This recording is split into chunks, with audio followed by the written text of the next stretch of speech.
네, 1년 전쯤 정부가 가족에 대한 기존 정의를 넓혀 나가겠다고 선언한 적이 있습니다.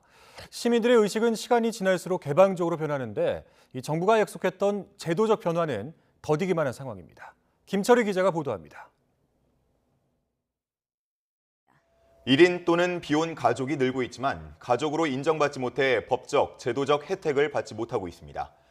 비혼을 선택한 뒤 일상 곳곳에서 겪는 불편함은 외면하기 힘들 정도입니다.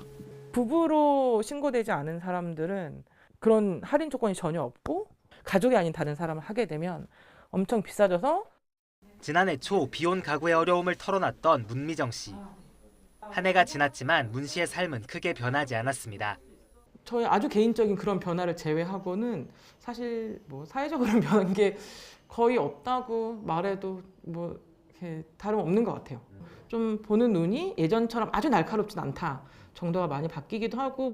보험료와 같은 실생활에 도움되는 건 물론 주거 혜택에서도 신혼 부부 등에 밀려 오히려 상황이 안 좋아지고 있습니다.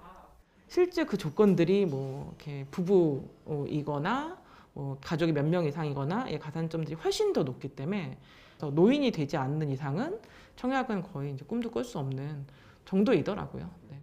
사회 구성원들은 다양한 가족 구성에 대해 점점 더 포용적으로 변하고 있습니다.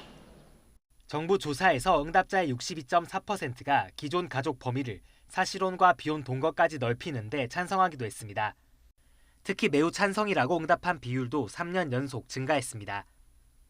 정부도 지난해 4월 이러한 추세에 발맞춰 가족에 대한 정의를 넓힐 수 있게 법과 제도를 고치겠다고 선언했습니다.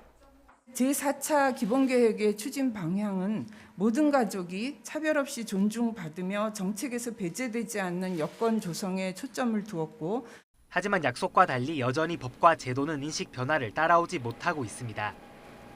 과제였던 부성 우선주의 원칙 폐기나 민법상 가족 개념 삭제도 기약이 없습니다. 전문가들은 이제라도 가족 개념을 넓히는 작업을 본격화해야 한다고 지적합니다.